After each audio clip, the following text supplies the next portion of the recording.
എല്ലാവർക്കും നമസ്കാരം. ഇന്ന് ഫേസ്ബുക്കിൽ ഞാനൊരു പോസ്റ്റ് കാണുകയുണ്ടായി. ഒരമ്മ ഷെയർ ചെയ്തതാണ്. അമ്മയുടെയും മകൻ്റെയും ഫോട്ടോ ഷെയർ ചെയ്തുകൊണ്ട് കുറച്ച് കാര്യങ്ങൾ ഇംഗ്ലീഷിലാണ് എഴുതിയിട്ടുള്ളത്.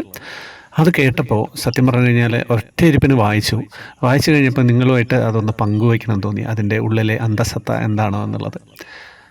മകൻ ഗൾഫിൽ അമ്മയുടെ അടുത്ത് വന്നതാണ്. അതായത് അച്ഛൻ നാട്ടിലാണ്, ഇവർ ഡൈവോഴ്സ് ആയതാണ്. അപ്പം 10ാം ക്ലാസ് വെക്കേഷന് അമ്മയുടെ അടുത്ത് വന്ന് കുറച്ച് ദിവസമൊക്കെ താമസിച്ചു കഴിഞ്ഞ് തിരിച്ചു പോകാനൊക്കെ പാക്ക് ചെയ്തൊക്കെ റെഡിയാക്കിയപ്പോൾ മകൻ അമ്മയുടെ കണ്ണിൽ ദയനീയമായിട്ട് നോക്കിയിട്ട് പറയാണ്, അമ്മയെ ഞാൻ തിരിച്ചു പോകുന്നില്ല, എനിക്കിവിടെ പഠിക്കണമെന്ന്. സത്യം പറഞ്ഞു കഴിഞ്ഞാൽ അമ്മ വളരെ കാലമായിട്ട് എന്തിനാണോ ജീവിച്ചിരുന്നത് ആ ഒരു ചോദ്യമാണ് മകൻ്റെ അടുത്ത് നിന്നുണ്ടായത്. അമ്മയ്ക്ക് സന്തോഷം അടക്കാൻ പറ്റിയില്ല. പക്ഷേ പെട്ടെന്ന് തന്നെയാണ് ഞെട്ടിക്കുന്ന ചില ചിന്തകൾ അമ്മയുടെ മനസ്സിലേക്ക് കടന്നു വരുന്നത്.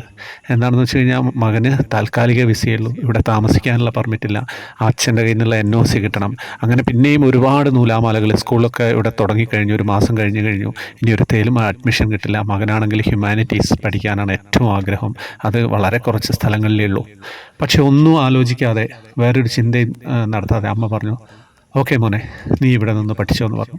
അങ്ങനെ അമ്മയും മകനും കൂടെ ഒരുപാട് സ്കൂളുകളിൽ കയറി ഇറങ്ങി. പലയിടത്തുനിന്നും ഒരു സ്ഥലത്തൊന്നും അഡ്മിഷൻ കൊടുത്തില്ല. അവസാനം ഒരു സ്കൂളെത്തിയപ്പോൾ പറഞ്ഞു, നിങ്ങൾക്ക് ഞങ്ങൾ കൊമേഴ്സിൽ അഡ്മിഷൻ തരാം, താൽക്കാലിക അഡ്മിഷൻ, രേഖകളൊക്കെ ശരിയാക്കാനൊക്കെ സമയം തരാമെന്ന് പറഞ്ഞു. അങ്ങനെ കൊമേഴ്സിന് അവൻ അഡ്മിഷൻ നേടുകയാണ് അവിടെ. അമ്മ രേഖകൾ ശരിയാക്കാൻ കുറേ കഷ്ടപ്പാട്, ഉറക്കമില്ലാത്ത രാത്രികളായിരുന്നു. ഇതിൻ്റെയൊക്കെ ബുദ്ധിമുട്ട് എത്രയാണെന്ന് പറഞ്ഞാൽ മനസ്സിലാവില്ല. വിദേശ രാജ്യത്താണ്, എല്ലാ പേപ്പറുകളും തയ്യാറാക്കണം, വക്കീലുമായിട്ട് ബന്ധപ്പെടണം, അങ്ങനെ ഒരുപാട് കാര്യങ്ങൾ. മകനാണെങ്കിൽ കൊമേഴ്സിൽ പഠനം മുന്നോട്ട് പോവുകയാണ്. ഒരിക്കലും അവന് ഇഷ്ടപ്പെടാത്തൊരു സബ്ജക്റ്റായിരുന്നു കൊമേഴ്സ്. അതിൽ അവൻ്റെ പഠിക്കാനുള്ള താല്പര്യം നഷ്ടപ്പെടുകയാണ്. അവന് സ്കൂളിൽ പോകാനേ പറ്റുന്നില്ല. കണ്ണുകൾ എന്താണ് അമ്മയോട് പറയുന്നത് എന്ന് അമ്മയ്ക്ക് കണ്ണിൽ നിന്ന് വായിച്ചെടുക്കാൻ മനസ്സിലാവും. അവസാനം അമ്മ പറഞ്ഞു, നീ ഒരു കാര്യം ചെയ്യ്, പഠനം തൽക്കാലം നിർത്തിക്കോ. എന്താണെന്ന് വെച്ച് കഴിഞ്ഞാൽ നിൻ്റെ മനസ്സിന് സുഖമില്ല എന്ന് തോന്നുന്ന കാര്യങ്ങൾ നമ്മൾ ചെയ്യരുത്. അങ്ങനെ അവരവിടുന്ന് പഠനം നിർത്തുന്നു. അപ്പോഴേക്കും ലീഗൽ ഫോർമാലിറ്റീസൊക്കെ റെഡി ആയിട്ടുണ്ട്. അങ്ങനെ പക്ഷേ സ്കൂളിൻ്റെ പകുതി സമയം പകുതി ഇയർ പിന്നിട്ട് കഴിഞ്ഞു. പിന്നെ ഒരു സ്കൂൾ അഡ്മിഷൻ കിട്ടുക എന്ന് പറയുന്നത് വളരെ ബുദ്ധിമുട്ടാണ്. വീണ്ടും അവർ ഹ്യൂമാനിറ്റീസുള്ള സ്കൂളുകൾ പലയിടത്തും കയറി ഇറങ്ങി. ഒരു സ്ഥലത്തും അഡ്മിഷൻ കൊടുത്തില്ല. അവസാനം അവർ ഒരു സ്കൂളിൻ്റെ പടിവാതിൽക്കലെത്താണ്. സ്കൂളിൽ പ്രിൻസിപ്പാളോട് കാര്യങ്ങൾ പറഞ്ഞു. അതൊരു ലേഡിയായിരുന്നു.